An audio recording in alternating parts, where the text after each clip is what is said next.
अहिल्यानगर जिल्ह्यातील कोपरगाव शहरालगत पुलतांबा फाटानजीक कंटेनरने पायी चालत जाणाऱ्या 75 वर्षीय वृद्धाला जोरदार धडक दिल्याची दुर्दैवी घटना रविवार दिनांक 23 ऑगस्ट 2026 रोजी सायंकाळच्या सुमारास घडली। या अपघातात रायभान रघुनाथ टेके वय 75 राहणार कोकमठाण तालुका कोपरगाव यांचा दुर्दैवी मृत्यू झाला।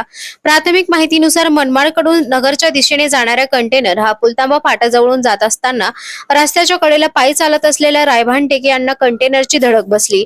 या अपघातात ते गंभीर जखमी झाले। घटनेची माहिती मिळताच कोपरगाव शहर पोलीस तातडीने घटनास्थळी दाखल झाले। स्थानिक नागरिकांच्या मदतीने जखमी टेके यांना रुग्णवाहिकेतून कोपरगाव ग्रामीण रुग्णालयात दाखल करण्यात आले। मात्र रुग्णालयातील डॉक्टरांनी तपासणी केल्यानंतर त्यांना मृत घोषित केले।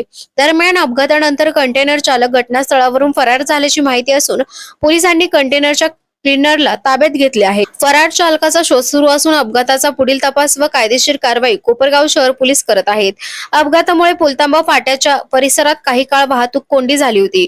पोलिसांनी घटनास्थळी पोहोचून वाहतूक सुरळीत केली। या दुर्दैवी घटनेने कोकमठाण परिसरात हळहळ व्यक्त होत आहे। कोपरगाव एक्सप्रेस न्यूज साठी सुनील ससाने, कोपरगाव।